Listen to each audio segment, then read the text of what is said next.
السلام علیکم ناظرین، میں آپ کی ہوسٹ ناز گل، آپ دیکھ رہے ہیں نیوز ایچ ڈی۔ ناظرین، جیسا کہ آپ کو پتہ ہے امریکہ اور اسرائیل نے ایران پر جنگ مسلط کی گئی ہے، اور جو خلیجی ممالک ہے یہ پوری دنیا یہاں پر جو ہے کشیدگی بڑھتی جا رہی ہے، عوام پریشان ہے، اور اس جنگ کی وجہ سے بہت سی مشکلات جو ہیں اس کا سامنا ہے۔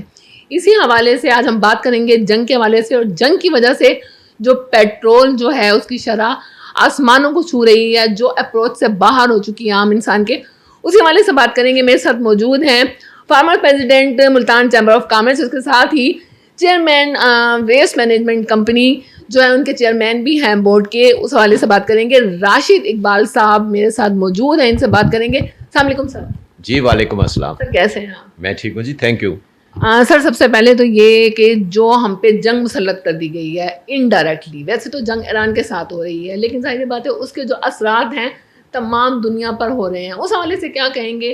ایران کے ساتھ جو ہو رہا ہے، ایران اس وقت اکیلا کھڑا نظر آ رہا ہے، اکیلا تنہا بہادری سے لڑ رہا ہے، لیکن عالمی برادری جو ہے کوئی سپورٹ نہیں ہے۔ جی آپ بالکل صحیح فرما رہی ہیں، اور میں سمجھتا ہوں کہ ایسا نہیں ہونا چاہیے۔ ایران ایک برادر اسلامی ملک ہے، اور ہم سب کو اس کے پیچھے کھڑا بھی ہونا چاہیے اور اس کو اپنی حمایت کا یقین بھی دلانا چاہیے۔ تو سر اسلام جو عالمی برادری ہے وہ سپورٹ کرتی نظر نہیں آ رہی اس وقت۔ عوام کے جو جذبات ہیں، پاکستانی عوام کے جذبات کیا کہہ رہے ہیں کہ وہ کس طریقے سے ایران کے ساتھ ہیں، اور مطلب کس طریقے سے وہ اس کا ساتھ دیں، ہم اپنے طور پر کس طریقے سے جہاد کر سکتے ہیں ایران کے ساتھ؟ دیکھیے میں سمجھتا ہوں کہ جہاد کا جو ہے کام وہ تو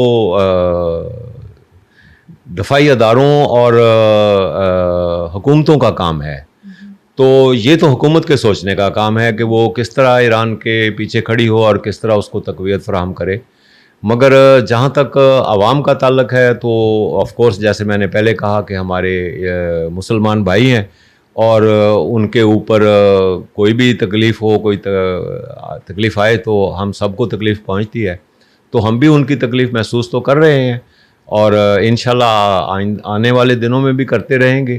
اور باقی انڈیویجول طریقے سے بھی ہماری حالانکہ سرحد لگتی ہے، مگر ہم فلسطین غازہ تک ایڈ بھیج رہے ہیں، مگر ابھی تک ایران میں ہم نے کوئی ایڈ وغیرہ بھی بھیجنے کا بھی بندوبست نہیں شروع کیا، تو میں سمجھتا ہوں اس حوالے میں بھی کچھ عمل درآمد ہونا چاہیے، کاوشیں ہونی چاہیے۔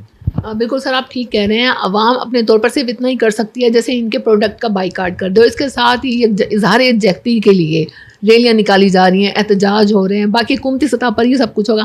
اچھا سر، ایک بات میں یہ بھی کرنا چاہوں گی، اس جنگ کی وجہ سے جو پیٹرول کی قیمت ہے وہ آسمانوں کو چھو رہی ہے، اور خالصتاً جو پیٹرول ہے وہی مہنگا نہیں ہوتا، اس کے ساتھ ساتھ دوسری اشیاء خورد و نوش پر بھی اثر پڑتا ہے۔ اس کے حوالے سے کیا کہیں؟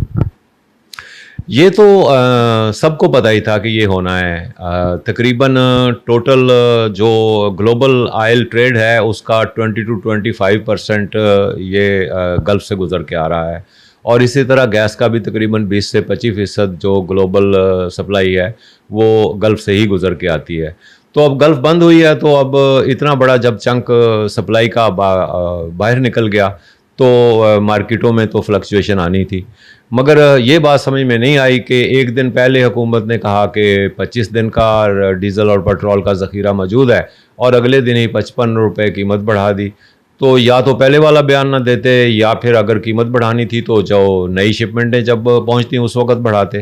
تو یہ ایک تضاد ہے۔ میں سمجھتا ہوں کہ یا تو حکومت کو اس کو عوام کے سامنے ایکسپلین کرنی چاہیے اپنی سائڈ آف دا سٹوری، اور یا پھر اس کے اوپر نظر ثانی کرنی چاہیے۔ بالکل صحیح کہہ رہے ہیں سر۔ اب کیا سمجھتے ہیں کہ پیٹرول کی قیمتیں جب ہائی ہوتی ہیں، دوسری اشیاء خورد و نوش کی قیمتیں بھی ہائی ہوتے ہیں، ٹرانسپورٹ کے کرائے بڑھ جاتے ہیں، دودھ سبزی آٹا دال سب کچھ بڑھ جاتا ہے، ایسے میں اس مہنگائی کے عالم میں بے روزگاری بھی ہے، تو بے روزگاری کی وجہ سے جو اثرات مرتب ہو رہے ہیں کیا وہ منفی نہیں ہیں؟ کیا لوگ جرائم و کرائم کی دنیا میں نہیں دھکیلے جا رہے؟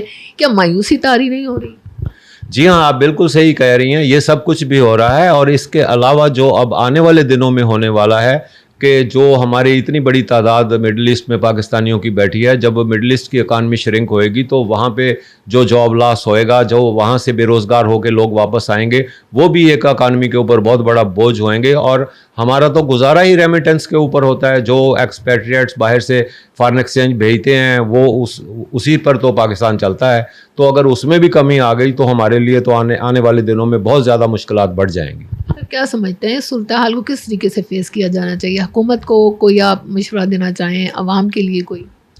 انٹرنیشنل معاملہ ہے, ہماری حکومت تو کچھ بھی نہیں کر سکتی, بس ہم دعائی کر سکتے ہیں کہ یہ جنگ جلد از جلد رک جائے اور حالات نارملائزیشن کی طرف جائیں اور یہ جو ایسکلیشن ہوئی ہے یہ جلد از جلد ختم ہو جائے. جی بالکل, راشد اقبال صاحب میرے ساتھ موجود تھے, ان سے بات کی جنگی صورتحال کے حوالے سے, اور جنگی صورتحال کے حوالے سے جو اثرات مرتب ہو رہے ہیں دنیا بھر میں, جس طرح سے پیٹرول کے مسائل جنم لے رہے ہیں, مہنگائی ہو رہی ہے, ٹرانسپورٹ کے کرائے بڑھ رہے ہیں, اور اس کے ساتھ ہی دوسری اشیاء خورد و نوش بھی جو ہے مہنگی ہو رہی ہے اور عوام کی پہنچ سے دور ہو رہی ہے. تو اس حوالے سے انہوں نے بات کی, تفصیلات سے آگاہ کیا کہ کس طریقے سے اس جنگی صورتحال کی وجہ سے جو پاکستانی عوام ہے وہ مشکلات کا شکار ہو رہی ہے. اس کے ساتھ ہی اپنی میزبان زرنا عبدل کو اجازت دیجیے. اللہ حافظ.